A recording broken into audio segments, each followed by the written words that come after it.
Let me introduce you to a writing mini lesson about a powerful strategy that can completely change the way your students read and write. Most of the time when we read like readers. We get lost in the story, connect with the characters, and just enjoy the plot. But what if I told you there's another way to read? One that actually makes you a stronger writer. When we read like a writer, we analyze strong writing we see, we identify what makes it effective, and we learn how to emulate it. Step 1. Explain the what and the why to your students. First, define reading like a writer and help your students understand how it differs from reading for enjoyment. Then answer the infamous student question, will I ever use this in real life? Yes! Writing follows you through your life. Whether it's writing a personal statement for med school, crafting an email to a landlord, or drafting a cover letter, strong writing is essential. Remind your students that when they are faced with a writing task and they don't know where to start, they can do what? Find a mentor text and read like a writer. Step 2. Teach your students the simple 4-step process. Step number 1, notice. Identify something unique about the writing. Does it use paragraph breaks in a certain way, unusual punctuation, italics, lists? Have your students mark it, circle it, underline it, highlight it, whatever helps it stand out. Next, give it a name. Students might not know the formal term for an em dash, but they might call it a long line. That's totally okay. They'll pick up correct terminology over time. What's important is that they recognize and label the move in a way that makes sense to them. 3. Theorize. Ask, why did the author make this choice? And what effect does it create? Does it add emphasis, create suspense, build humor? Students should develop their own ideas about why an author writes a certain way. 4. Try. Have students incorporate the technique into their own writing. A great way to do this is by revisiting an old piece and finding a place to add the move.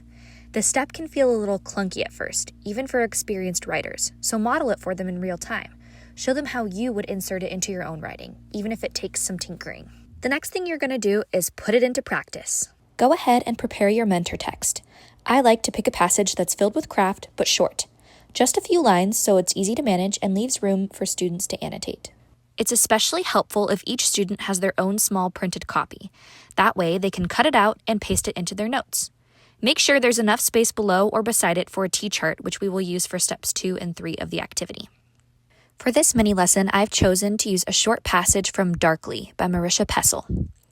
Once your students have their mentor text all ready to go, you're going to read it out loud twice. The first time, have your students just listen and absorb. The second time, have your students notice and mark anything interesting they see in the writing. Next, create a T-chart with your students. One side should be for names and the other should be for theories. This will be where they complete both steps 2 and 3. Ask your students what they marked. Then help them come up with a name for what they noticed. Write that name down on the name side of the T-chart. Then help them theorize about why the author wrote it that way. Write down the theory on the opposite side of the T-chart. Repeat this process a few times until you have several techniques listed in the T-chart.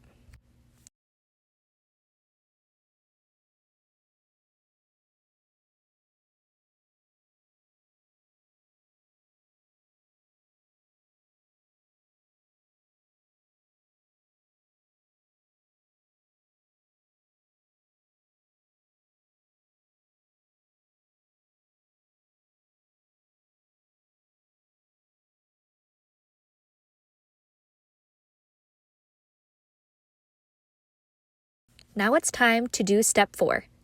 Try it. Before we move into the final step, I want to emphasize one thing. This mini lesson is most effective when students have a fresh piece of their own writing to work with.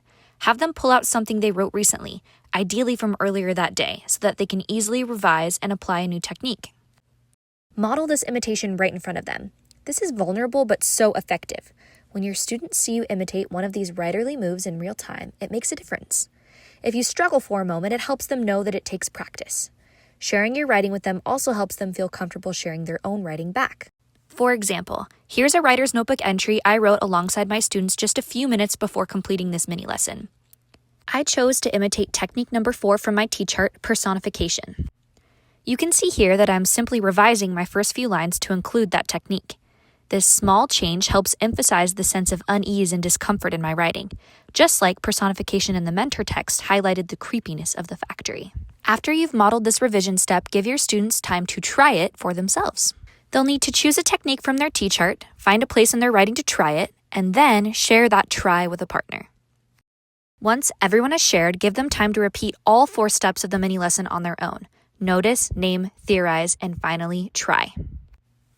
The first couple of times you teach this mini lesson, it might take a bit longer, but with practice, your students will be able to move through all 4 steps in about 10 minutes total.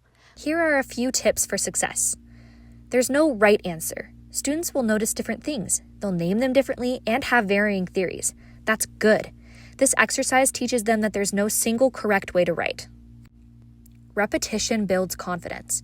Doing this activity regularly shows students that they can write like authors. Over time, they'll develop the courage to make their own creative writing choices. Repeating it regularly will also build their growing list of writing techniques. Keep these mini lessons and T-charts organized somewhere. We kept them in our writer's notebooks. You could have them create a whole section in there for reading like a writer. For each lesson, the students would glue or tape in mentor text and then create their T-chart right next to it. Then they had a giant list of mentor texts and writing techniques to refer to whenever they needed it. Use the T-charts during revisions.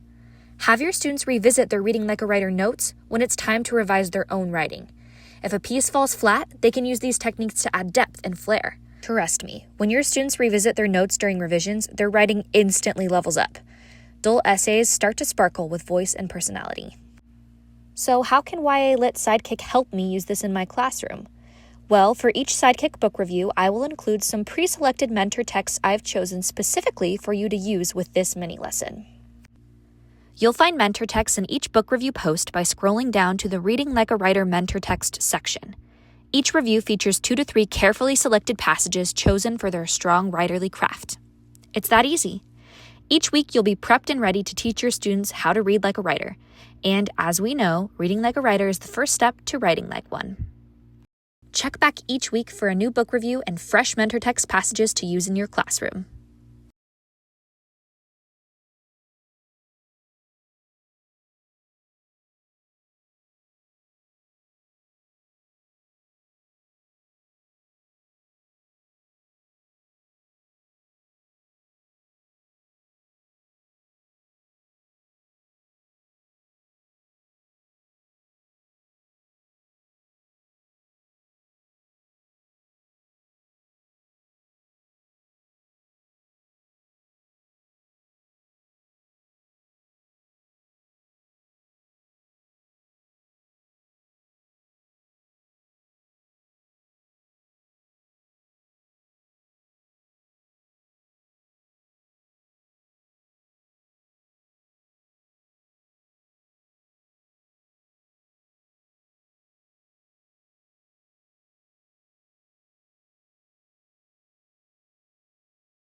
Simply put, reading like a writer helps you write like a writer.